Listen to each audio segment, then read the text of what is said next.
మీ business ఏదైనా మీ ఊర్లో promotion చేయాలంటే అది సుమన్ టీవీతోనే సాధ్యం. ఇప్పుడే సంప్రదించండి. చాలా మంది మాట్లాడుతూ ఉండేది ఏమంటే ముస్లిం సోదరులు కూడా నాతో కొంతమంది మాట్లాడటము గవర్నమెంట్ దగ్గరకు పోతే మేలే కదా, ప్రైవేటుల చేతుల్లో ఇప్పుడు వక్ఫ్ బోర్డు ఎవరెవరో నిర్వహిస్తూ ఉన్నారు, దానివల్ల ముస్లిమ్స్లో ఉండే పేదవాళ్ళకు ఏం మేలు జరుగుతూ ఉంది, మరి ప్రభుత్వం దగ్గరికి పోతే మేలే కదా అని మాట్లాడే వాళ్ళు ఉన్నారు ఒక బ్యాచ్. రెండోది హిందూస్లో మా ఫ్రెండ్స్ ఉన్నారు, వాళ్ళు నాతో ఏం డిస్కస్ చేస్తారంటే అసలు మీరు వక్ఫ్ బిల్లుని వ్యతిరేకిస్తున్నారు కదా, ఎందుకని ఇంత ఎకరాల భూములు ఆస్తులు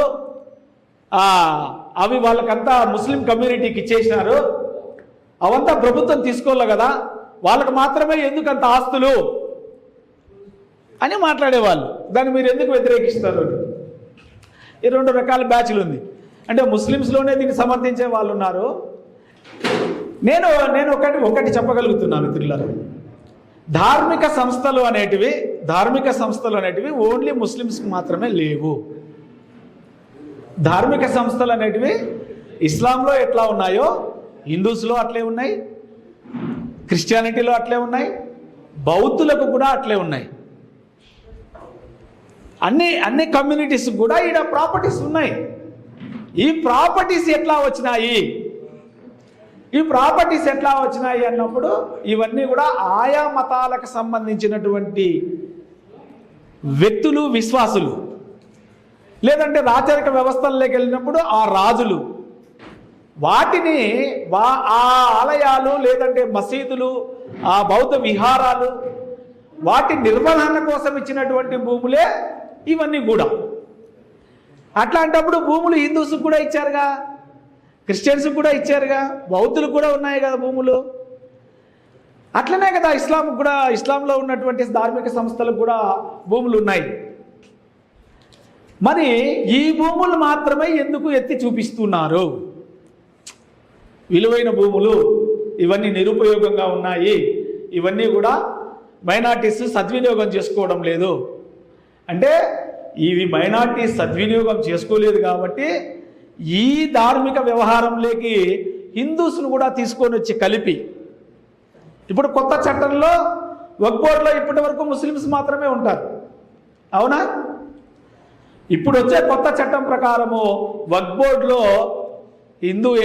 ముస్లిమేతరులు కూడా ఉంటారు. ఇది సమంజసమేనా? ఇప్పుడు తిరుమల తిరుపతి ఉంది బోర్డు, అది వక్ఫ్ బోర్డు లాంటిదే. తిరుమల తిరుపతి బోర్డు, టీటీడీ బోర్డులో మీరేం మాట్లాడుతూ ఉన్నారు? ఇతర మతస్థులను తీసుకోవడానికి మీరు ఇష్టపడతా ఉన్నారా? లేదు కదా. అసలు ఇతర మతస్థులు, అన్య మతస్థులు ఉద్యోగాలే చేయకూడదు దాంట్లో అని మాట్లాడుతూ ఉన్నారు. ఉద్యోగాలు కూడా చేయకూడదు దాంట్లో, బోర్డులో ఉండేది కాదు. అసలు ఉద్యోగాలు ఊడ్చేదానికి కూడా దీంట్లో హిందువులనే పెట్టుకోవాలి కానీ వేరే వాళ్ళని పెట్టుకోకూడదు అని. అరే మీరు దాన్ని సమర్థిస్తా మాట్లాడేటటువంటి మీరు ముస్లింలకు సంబంధించినటువంటి బోర్డులో మాత్రం ముస్లింలు కాని వాళ్ళని పెట్టచ్చు అనే దాన్ని మీరు ఎట్లా సమర్థిస్తారు? ఈ బిల్లును సమర్థించే మన ముస్లిం సోదరులు ఉన్నారు, వాళ్ళకు కూడా అడుగుతాను నేను, మీరు టీటీడీలో ముస్లింలకి టీటీడీ బోర్డులో ఇమ్మని అడగలరా? మెంబర్స్గా ఓ 3 మెంబర్లని టీటీడీ బోర్డులో ముస్లింలను పెట్టుకోండి అని అడగలరా? మరి అదేవిధంగా ఈరోజు ముస్లింలకు సంబంధించినటువంటి వక్ఫ్ బోర్డులో ముస్లిమేతరులను పెడతామంటే దానికి ఒక చట్టం చేస్తే దాన్ని మనం సమర్థిద్దామా? సో దాన్ని మేము ఖండిస్తూ ఉన్నాం.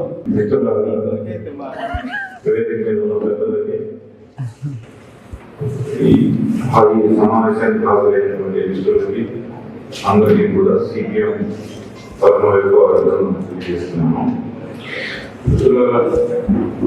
బీజేపీ అధికారంలోకి వచ్చిన 5 సంవత్సరాల్లో తమ అజెండా ఏదైతే ఉందో ఆ అజెండా అమలు చేయడంలో చాలా దుందుడుగా వ్యవహరిస్తూ ఉంది. ఏది దాని అజెండా? బీజేపీ అజెండా ఏం లేదు, ఆర్ఎస్ఎస్ ఏది చెబితే అదే దాని అజెండా. ఆర్ఎస్ఎస్ ఏం కోరుకుంటుందంటే ఈ దేశాన్ని మొత్తాన్ని హిందూ రాష్ట్రంగా చేయాలి, హిందూ మతాన్ని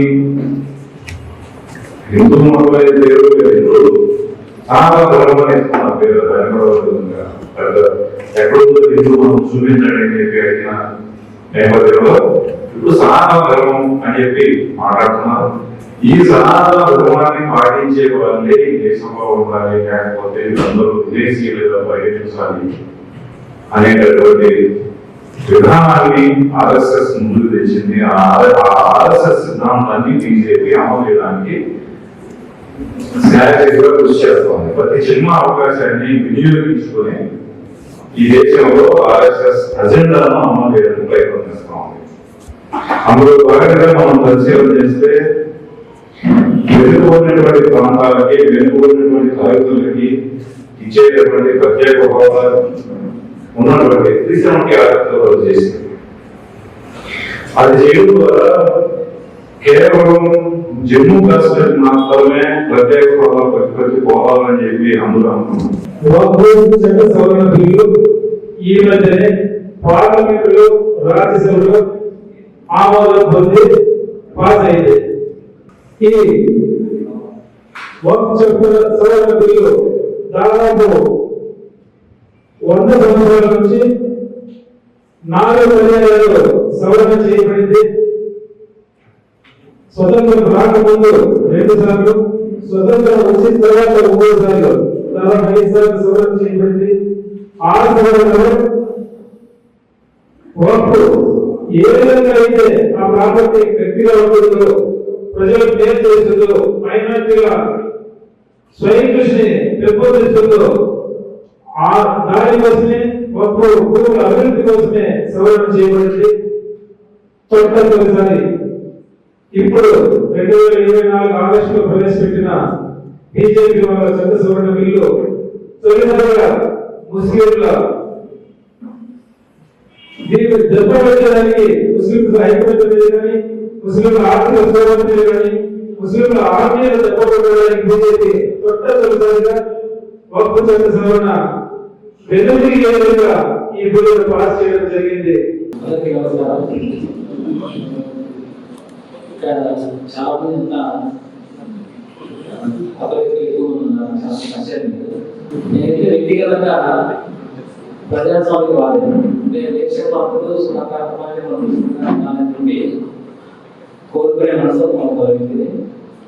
అదేవిధంగా కమ్యూనిస్టు భావాలు పెరగాల, సమాజంలో అందరూ సమానంగా ఉండాలని చెప్పి కమ్యూనిస్టు భావాలు వ్యాప్తి చెందాలని చెప్పి బలంగా కోరుకునే వ్యక్తిని.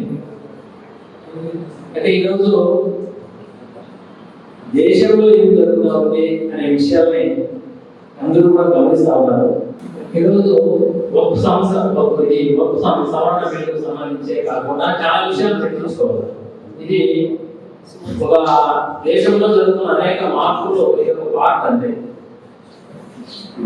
దీనికంటే గతంలో చాలా పెద్ద పెద్ద సంస్కరణలు జరిగాయి, చాలా మార్పులు తీసుకొస్తా ఉంది. అయితే ఈ మార్పుల యొక్క ఉద్దేశం, ఎందుకు ఈ విధంగా మార్పులు తీసుకొస్తుంది అనే విషయాలు మనం గమనించాలి.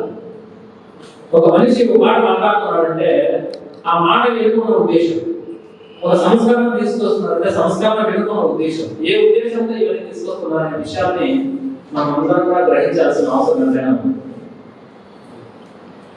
ఈరోజు దేశంలో మైనారిటీకి సంబంధించిన మతస్థులు కానీ, మైనారిటీలో ఉన్నటువంటి కులస్తులు కానీ, లేకపోతే ఈ ఏదైతే వెనుకబడి ఆర్థికంగా వెనుకబడి లేకపోతే సాంఘికంగా వెనుకబడినటువంటి కులాలు కానీ ఈరోజు అభద్రతా భావంలో బతకాల్సిన పరిస్థితి ఈ దేశంలో ఈరోజు నెలకొని ఉంది.